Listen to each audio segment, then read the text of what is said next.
E aí, essa foto é uma foto que há anos a gente utiliza para pensar o que é que está acontecendo aqui dentro, né?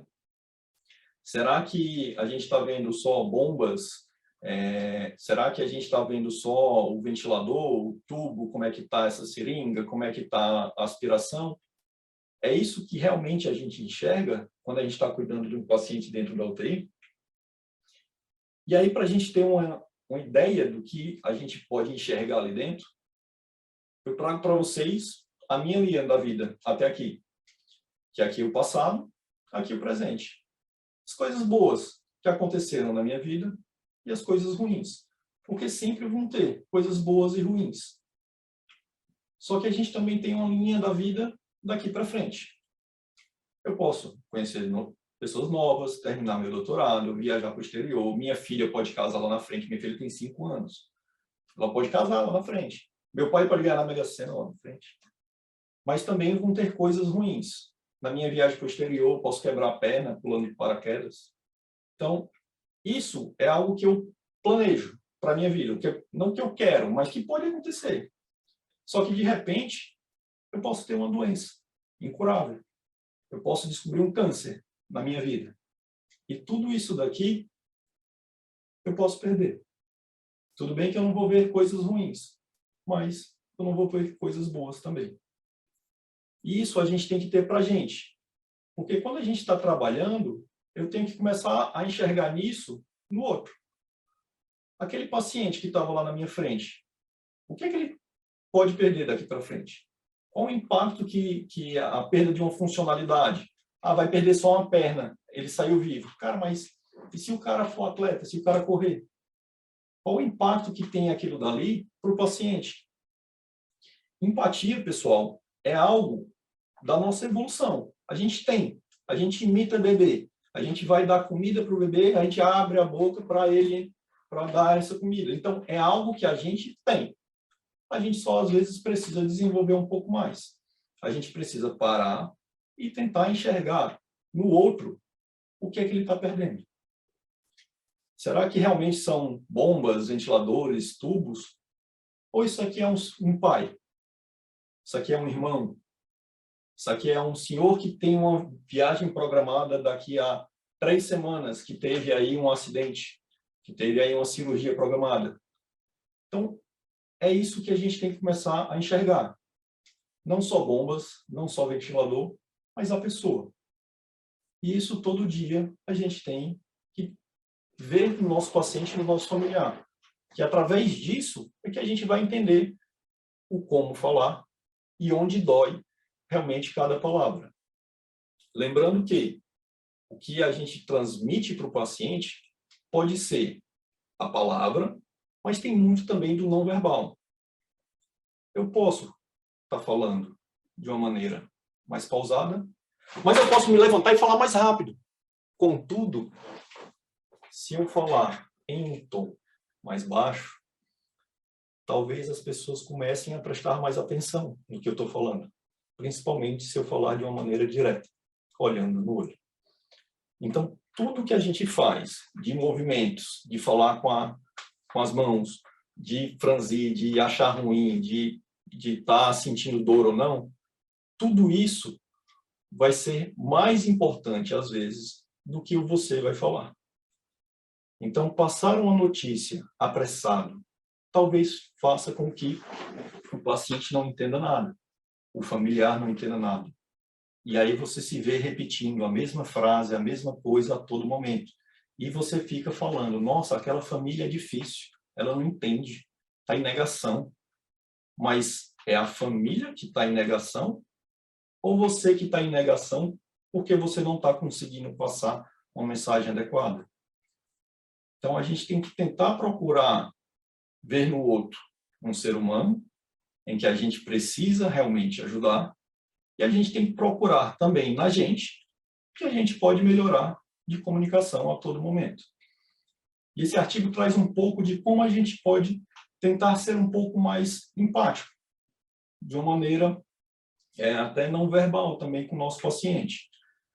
A gente tem que ter um contato visual melhor, olhar diretamente, ficar de frente e não ficar de lado, olhando assim. Isso vai passar uma mensagem diferente. Caretas, se está rindo, se não está, se está chorando, se não está, se está tentando enxergar alguma coisa, tudo isso vai passar uma mensagem diferente para o paciente. Ter uma postura mais aberta, inclinada para o paciente, tentando escutar, relaxada. Isso faz com que o paciente também se sinta melhor e se sinta mais confortável durante nossa conversa. É diferente de você fechar a cara, fechar os braços e começar a dar uma notícia ruim que ninguém quer escutar. O paciente às vezes não vai escutar você direito, nem ele, nem a família.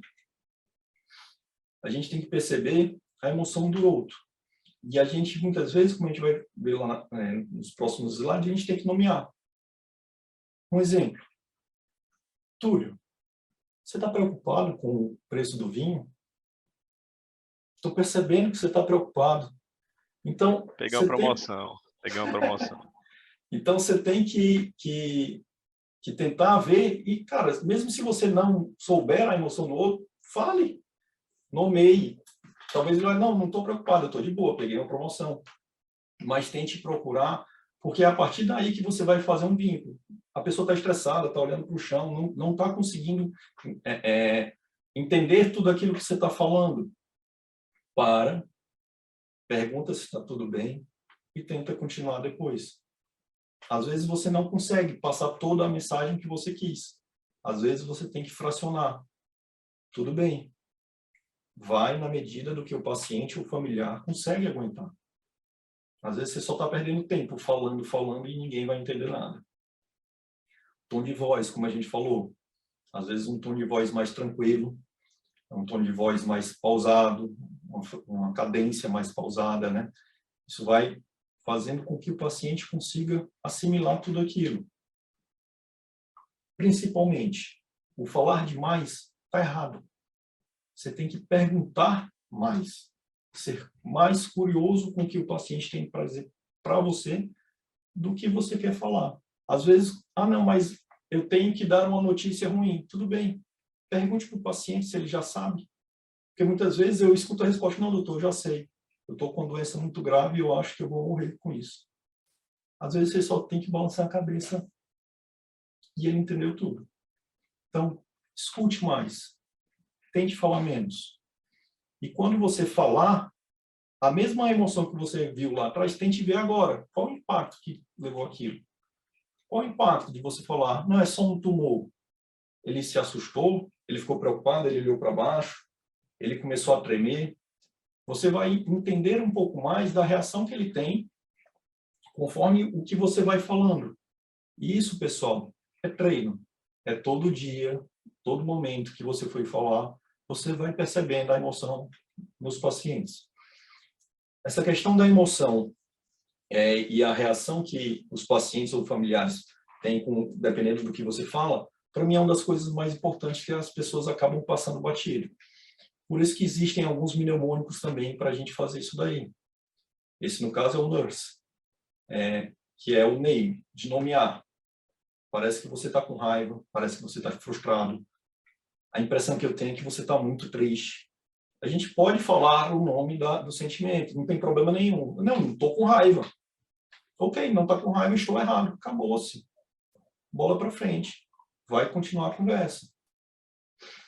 Mas você entendendo e nomeando que o paciente está frustrado, você pode também ainda aumentar o vínculo que você tem com ele. Porque muitas vezes você também ia se sentir frustrado se você estivesse passando por toda aquela situação. É humano, é natural. E isso faz com que o paciente ou o familiar enxergue a gente um semelhante e consiga passar para a gente mais preocupações que eles têm. Às vezes são preocupações que a gente nem imaginava, são preocupações fora do que a gente acha que realmente precisa ser focado. Mas, para o paciente ou para o familiar, aquilo é que é importante. Respeitar o não verbal, a questão do posicionamento, da postura, se ir para frente, não se fechar, de respeitar o silêncio.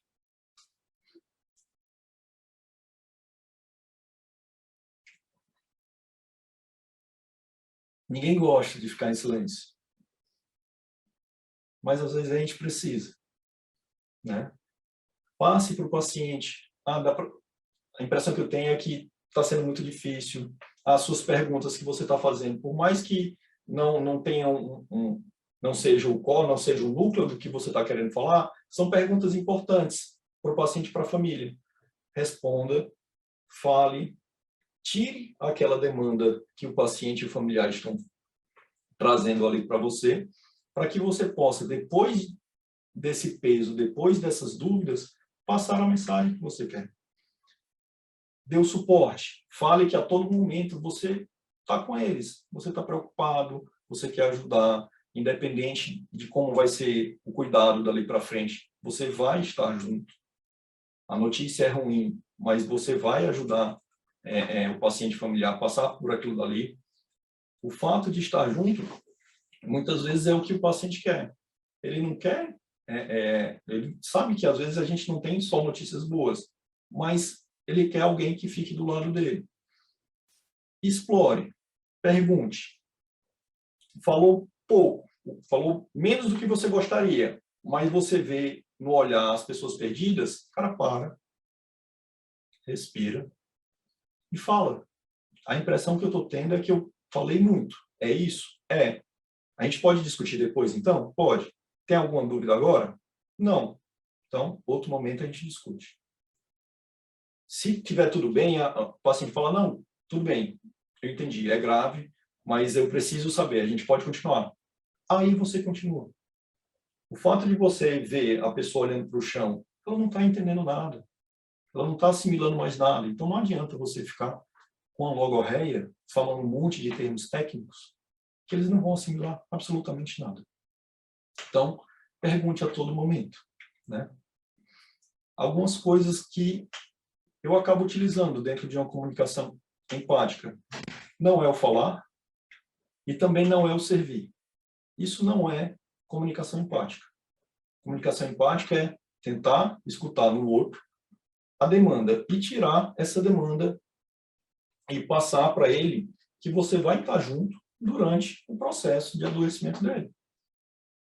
É tentar se importar um pouco mais com o paciente e com o familiar. Uma das coisas que a gente pode fazer sempre é o princípio. Pergunta, fala, pergunta. É começar com perguntas abertas, fazer pausas, não continuar falando, né? E fazer mínimos encorajadores, que a gente chama. Por exemplo, o que vocês entendem sobre a doença? E aí a pessoa começa a falar. É uma pergunta aberta. O que vocês entendem? Qual o entendimento de vocês? E você vai fazendo. Entendo. Entendi. Entendi. E fazendo com que o paciente e o familiar continue falando. Porque se ele só falar e você ficar olhando para o chão também, ele também não vai querer. Ou então, se você ficar olhando para o relógio, olhando para a janela, não.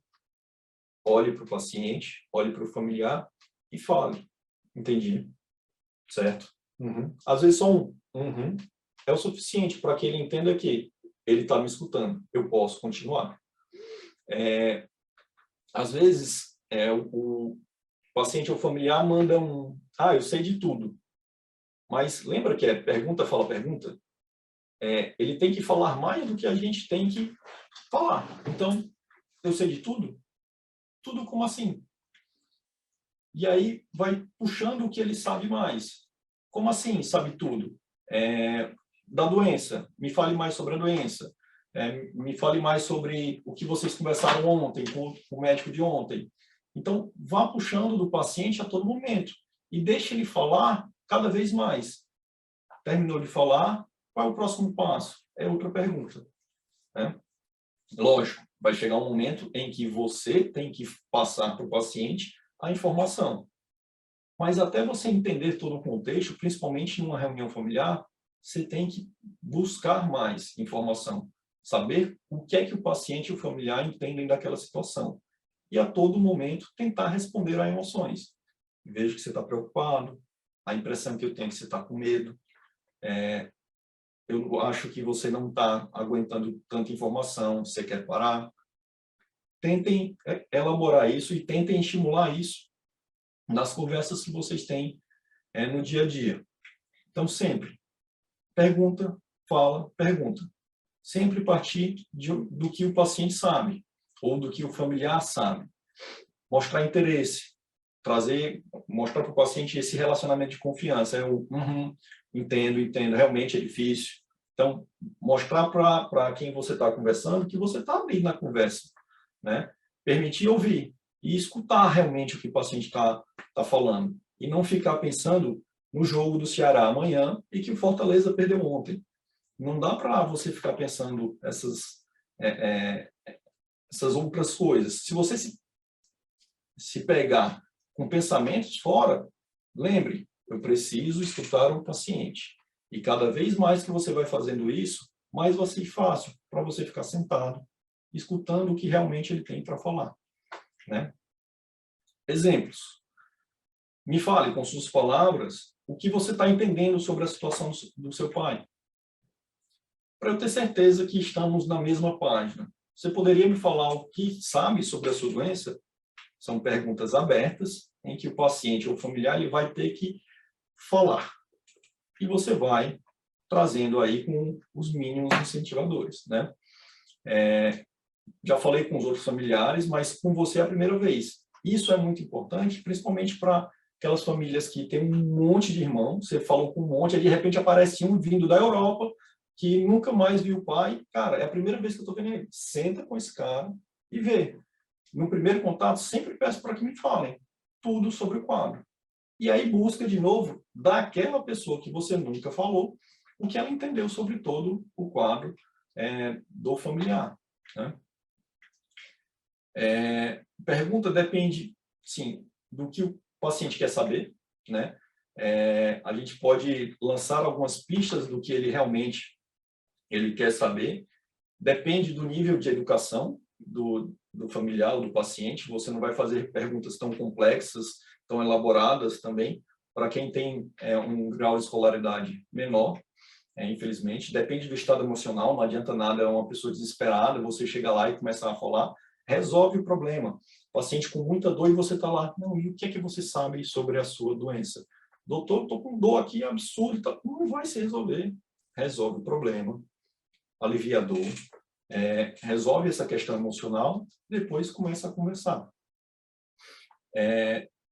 Quando tem, não me falaram nada, eu sei de tudo, e sei que é grave, cara, de novo, seja curioso, pergunte, o que é tudo, grave como, não sabe de nada, mas o que é que você conversou com sua irmã, o que é que você conversou com o médico, o que é que você conversou com seu marido, com seu pai, não interessa, assim, o que é que você conversou com alguém, seja curioso, vá atrás da informação e fique puxando todo o tempo isso do familiar e do paciente, certo?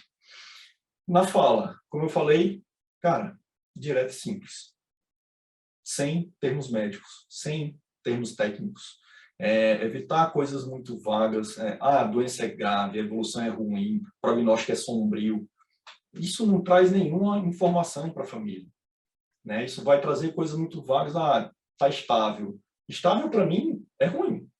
Dentro de um UTI, estável para mim é ruim. Para mim, na UTI tem que estar melhorando. Mas para a família, está estável. Para o médico é fácil, para quem vai falar é fácil, porque a família fica contente com aquela informação do estável. Mas você sabe que se ele está estável, não mudou nada de ontem para hoje, cara, talvez esse não mudou nada, talvez seja uma piora, porque ele tem que estar progredindo, ele tem que estar melhorando. Certo? Evitar coisas muito longas, seja direto, Túlio, jantar, carne e vinho. Acabou-se.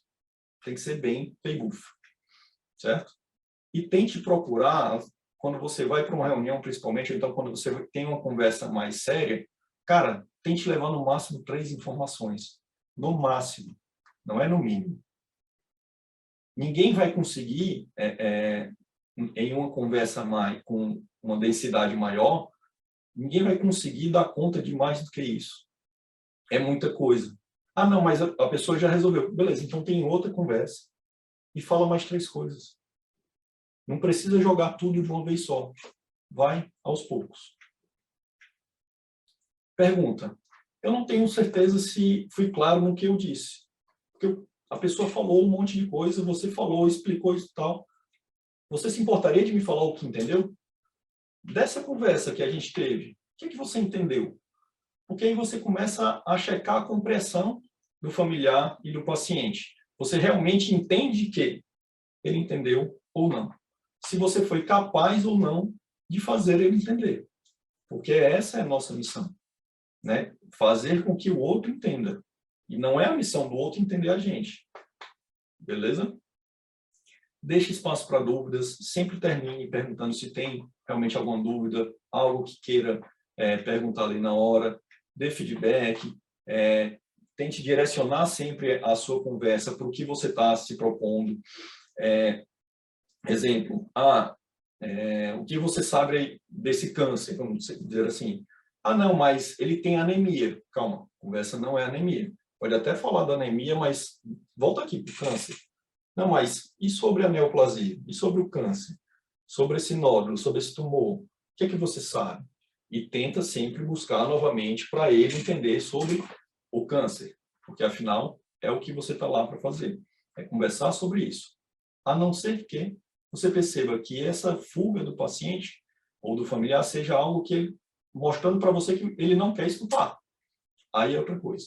Se ele não quer escutar, você nomeie. Se você não quer conversar sobre isso, se não quiser, tudo bem. Se a resposta for realmente eu não quero, ok. Eu preciso de saber outra pessoa com quem eu possa conversar. E aí você vai conversar com o familiar desse paciente. Certo?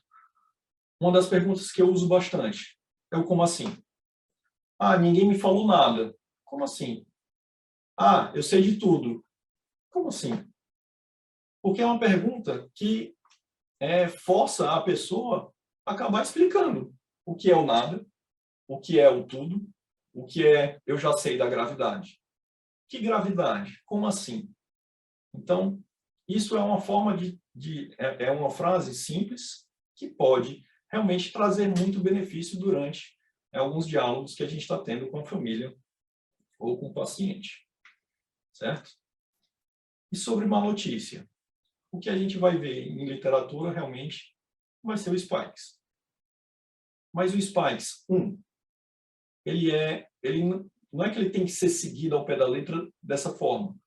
Às vezes você se preparou, começou a escutar, só que aí você não vai perguntar para o paciente, você não vai perguntar para o familiar se você já pode falar alguma coisa. Porque eles têm uma demanda aqui muito grande. Ele tem uma dor muito grande. Então você vai resolver a dor. E não vai continuar a conversa. Ou então eles têm uma dúvida muito grande sobre um assunto nada a ver. Cara, passa esse conhecimento, resolve isso, depois volta para a percepção sobre a doença e tenta de novo trazer o paciente e o familiar para aquela linha de raciocínio que você montou. Se você está percebendo que está fugindo muito, talvez não adiante continuar. Talvez você não consiga passar sua mensagem ali. E você tem que acabar respeitando isso daí. Certo? Mas o Spikes é uma forma. Eu acho que a gente não precisa falar disso. Eu acho que o que a gente tem que realmente botar na cabeça é que eu não preciso ser o responsável por manter a esperança do paciente. Né? Se eu tenho uma má notícia para ser dada, é uma má notícia. Independente do que você faça, ela vai ser uma má notícia. Um erro também que a gente acaba cometendo é ignorar os meus próprios sentimentos com relação àquilo dali. Às vezes eu me envolvo muito com um paciente e eu vou passar aquilo dali, eu não quero falar, ou então eu falo e tento aliviar logo. Não, mas vai dar tudo certo, tudo vai ficar bem. Né? Assumir que as pessoas sabem também da doença, eu sei de tudo, e achar que isso está tudo bem, não, está errado. Vai atrás, o que é o tudo? Assumir que a cura é sempre o objetivo. Né? Às vezes, como é que eu posso colocar isso para vocês? Um paciente com neoplasia avançada, né? Às vezes o maior medo dele não é que ele não vai ser curado, porque isso já entrou na cabeça dele. Às vezes o maior medo dele é que ele vai morrer com dor, vai morrer com falta de ar. Então, talvez isso seja bom para conversar com ele. Qual o medo dele? O que é que ele realmente tem como objetivo? Muitas vezes não é só a cura, é como ele vai ser cuidado. E um problema muito grande também é falar demais. Né? Esse artigo ele traz um pouco sobre esses pontos que a gente colocou, né? Evitar, assim, achar que você ser honesto é ruim. Não, você tem que ser honesto e direto. O errado é você não falar sobre prognóstico, o errado é você ficar evitando o paciente, evitando de responder algumas coisas que são demandas dele, né? A gente tem que permitir o silêncio, tem que falar de uma forma pausada, né? Procure sempre as emoções, procure sempre os medos, as frustrações do paciente. E lembre que muitas vezes o objetivo do paciente é qualidade de vida. É ter seus medos e suas preocupações ali entendidos e trabalhados. Certo? Esse é outro artigo que mostra exatamente aquilo. Seja honesto e sempre direto. Não fique enrolando o paciente. Porque é uma má notícia. Uma notícia, para mim, é como uma granada. Cara, ela vai estourar. Sem o pino, ela vai estourar. Ou você segura, ou você joga na cara do paciente, ou você tenta pegar junto com o paciente ali e tentar afastar o máximo possível. Mas ela vai estourar, ela vai ferir alguém. É inevitável. Agora, você guardar só para você aquela má notícia, cara, ela vai explodir em você em algum momento. Então, sejam honestos, sejam diretos, né? E uma das coisas também que é até uma brincadeira com alguns amigos meus, que é entender o valor do silêncio. Que é quando você pede, tentem fazer isso aí com algum familiar de vocês. Peçam R$ 50. E ao receber, falem, não, mas eu te devolvo já já. Ou então, só peguem os R$ 50 e não falem nada. Vejam qual é a diferença de reação do familiar de vocês.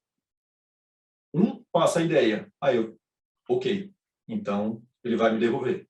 O outro deu merda, eu perdi R$ 50. Então falar, isso aqui é muito grave, é um câncer avançado que não tem cura, mas não se preocupe, vai ficar tudo bem? Cara, o que ele entendeu foi, vai ficar tudo bem, estou curado. Por mais que você tenha falado no começo, não tem cura. A nossa responsabilidade não é fazer ele manter uma esperança que muitas vezes é uma esperança falsa. É ajudar ele nesse processo. Infelizmente, o que a gente tem aí de artigos é mostrando mais que, principalmente os médicos, eles acham que conseguem se comunicar de uma maneira absurda, perfeita. Mas muitas vezes isso está errado, né? Então, a gente tem muito que melhorar. É muito treinamento, todo dia tentando falar com a família. Lógico, vão ter famílias que vão ser mais difíceis de se comunicar, mas de literatura, isso é uma porcentagem bem baixa. Para mim, assim, depois que eu passei pela pós-paliativo, até os plantões de UTI, cara, ficaram muito mais fáceis. Porque eu consigo me comunicar melhor com as famílias e fica tudo tranquilo durante o plantão. Não tem problema nenhum. E tentem ter essa questão do feedback. Cara, se a gente tem uma capacidade, uma percepção inflada, a gente tem uma capacidade menor do que a gente realmente acha. Então, cara, procurem feedbacks. Vejam como é a conversa que vocês estão tendo. Vejam se vocês conseguem melhorar alguma coisa. E não só na conversa com o paciente, com o familiar. Cara, é comunicação empática na UTI. Cheguem para um enfermeiro, um fono, físico, seja lá que profissional. Perguntem, cara, a minha impressão é que você está mais triste hoje. É isso mesmo? Posso te ajudar em alguma coisa? Isso, vocês vão treinando o que vocês conseguem reconhecer de emoções no outro, fazendo um vínculo muito grande com a sua equipe. E, cara, ajudar o outro, para mim, não preciso nem falar. Você tem que fazer isso, cara. Mas isso é uma filosofia que eu tenho. Mas procurem feedbacks e não tenham medo de receber. Cara, tá cagando pau. Perdão por ter falado isso tudo, mas tá vacilando. Besteira, é isso mesmo. Não tá certo. Então, o que é que eu posso melhorar? O problema maior é você ficar repetindo o erro e não procurar um feedback, ver que está errado e mudar. Isso é um caminho bom, isso é um caminho adequado. E no Covid, o que a gente poderia ter feito, o que a gente fez? Particularmente o que eu tentei fazer, telefonema diário. Sempre eu acabei ligando para os pacientes. Lógico, muitas vezes eu sempre tentava isso. Não dava por conta de atribulações da UTI, às vezes eu até ficava um pouco mais do meu horário, mas eu tentava. Quando eu estava exausto e eu não conseguia mais, aí eu passava para um colega. Mas o fato de você ter sempre o mesmo contato com os pacientes, acaba que eles, com os familiares, acaba que eles vão entendendo que, cara, se eu não liguei naquele momento, é porque alguma coisa aconteceu, não deu certo. Porque o Dr. Fábio deve ter tentado. Porque era sempre a mesma pessoa, no mesmo horário, com a voz mais calma, sem aquela correria. Isso pode ser por telefone. Videochamadas, quando possível. Teve até uma briga aí com relação ao CREMESP, o CRM lá de São Paulo, que num primeiro momento ele disse que era proibido videochamadas, no segundo momento ele disse que talvez fossem permitidas a depender do cuidador principal, do responsável pelo paciente, né? Mas isso é permitido em alguns pacientes, principalmente se eles estiverem acordados. Sempre que possível, cara, é importantíssimo a família visitar. A família ter um contato, nem que seja para despedida, né? E, novamente, no COVID ou em qualquer outra doença, seja honesto. Não fique dourando a pílula. Faça o que você combinou com a família. A família falou no telefone que era para você desenhar uma cruz num papel e botar do lado do leito dela. Cara, faça. Porque lá na frente talvez alguém pergunte e você vai lembrar que você fez. Ou então alguém vai ver uma cruz do lado e vai falar para a família, realmente ele fez. Então você combinou com a família, faça. Explique o motivo da distância, explique porque você só está ligando uma vez por dia e os horários distintos. Você tem que falar a verdade. Ah, mas ele não gostou. Não é nosso papel. Não é nosso papel fazer com que a pessoa fique feliz com a notícia que a gente tem para dar. É nosso papel ser honesto, ser direto.